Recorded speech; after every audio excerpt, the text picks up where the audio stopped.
Así fue creado el abominable Dios de este mundo, el Dios de tinieblas que adoran en las iglesias. A continuación narraré varios apartes del libro apócrifo de Juan, el discípulo amado de Jesús. Pero, ¿por qué el apócrifo de Juan, que revela el origen del demiurgo y su naturaleza malvada, no fue incluido y sí fue incluido el Evangelio de Juan? Este texto, considerado herético y apócrifo por sí solo, aclara la visión para aquellos que se encuentran confundidos. Así que, sin más preámbulos, te sugiero escuches con atención cada palabra y saques tú misma las conclusiones. Y si es de tu agrado, déjanos saber en la caja de comentarios tu aprendizaje. Abro comillas. Primero encontramos al Padre Santo, el Todo, quien es el pensamiento anterior, llamado también la idea de las ideas, el incognoscible. Luego viene el pensamiento posterior, que es Sofía, quien representa un reino eterno, es decir, la sabiduría. Entre el capítulo 6 al capítulo 8 dice así, abro comillas. Ahora, Sofía, que es la sabiduría del pensamiento posterior y que representa un reino eterno, concibió un pensamiento. Tuvo esta idea ella misma y el espíritu invisible y el pensamiento anterior también se reflejaron en ella. Ella quería dar a luz a un ser como ella misma sin el permiso del espíritu. El espíritu no había dado aprobación, sin su amante y sin su consideración. Su compañero no dio su aprobación. Ella no encontró a nadie que estuviera de acuerdo con ella y ella consideró esta cuestión sin el permiso del espíritu o conocimiento alguno de lo que había decidido. Sin embargo, dio a luz un vástago. Y debido al poder inconquistable que había dentro de ella, su pensamiento no fue un pensamiento vano, sino que de ella salió algo que era imperfecto y distinto en apariencia de ella, pues ella lo había producido sin su amante. No se parecía a su madre y tenía una forma diferente. Cuando Sofía vio lo que su deseo había producido, se convirtió en la figura de una serpiente con el rostro de un león. Sus ojos eran como relámpagos centelleantes. Lo arrojó lejos de sí, fuera de aquel reino, para que ninguno de los inmortales lo viera, pues lo había producido ignorantemente. Lo rodeó con una nube brillante y puso un trono en la mitad de la nube para que nadie lo viera salvo el Espíritu Santo, al que llaman la Madre de los Vivientes. Ella puso a su vástago el nombre de Yaldabaoth. Yaldabaoth es el primer gobernante que recibió gran poder de su madre. Luego, él la dejó y se alejó de los reinos donde nació. Yaldabaoth era fuerte y creó para sí mismo otros reinos por medio de una llama brillante de fuego que todavía existe.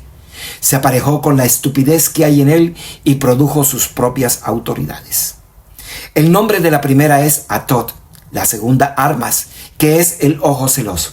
La tercera es Kalila Oumbri, la cuarta es Yabel, la quinta es Adonaios, a quien llaman Sabaoth.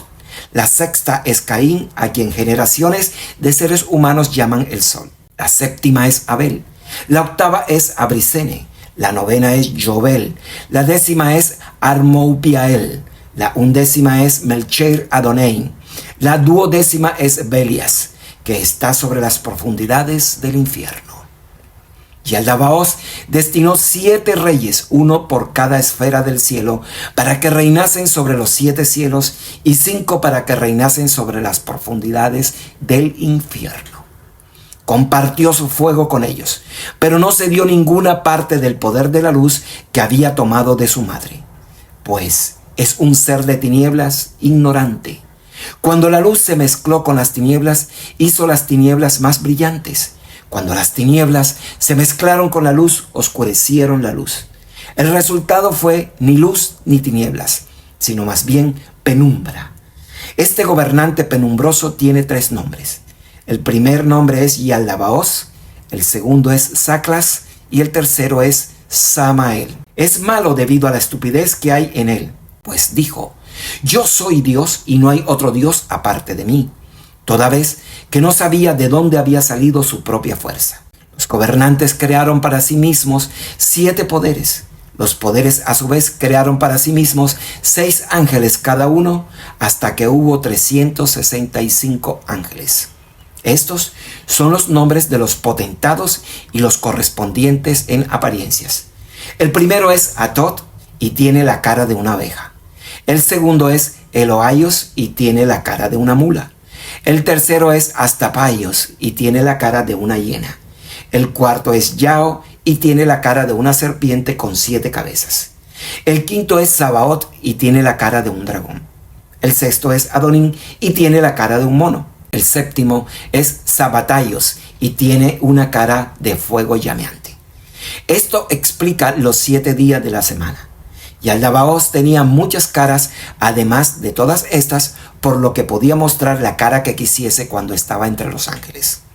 Compartía su fuego con ellos y señoreaba sobre ellos debido al poder glorioso que tenía de la luz de su madre.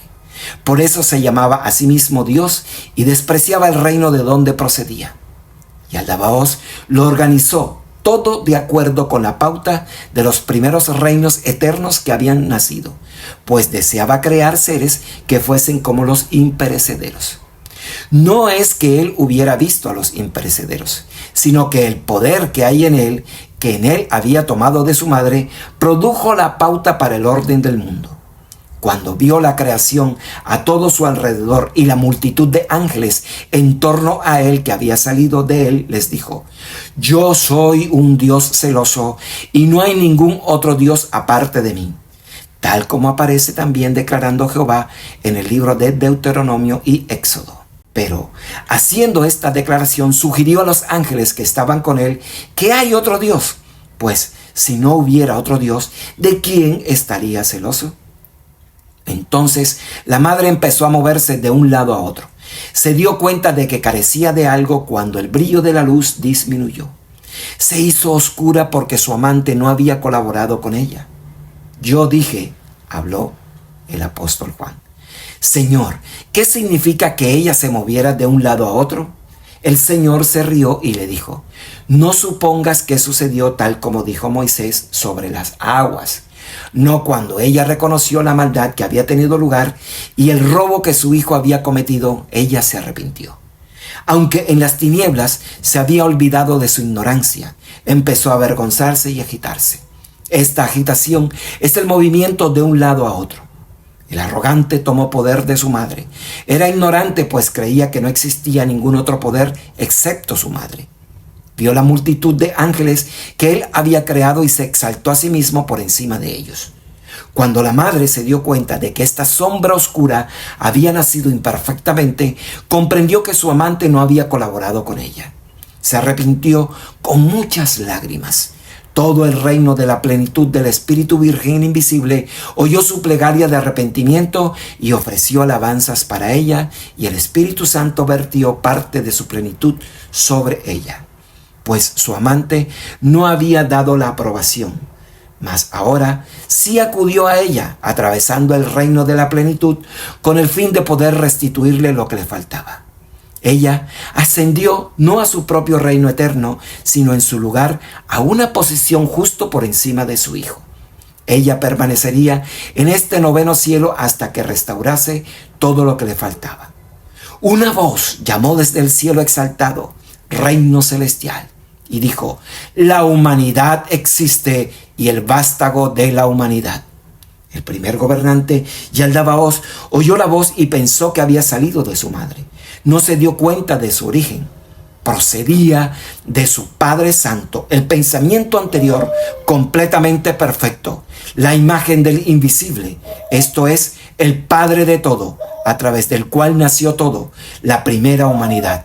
Ella enseñó estas cosas y se reveló a sí misma bajo la forma humana.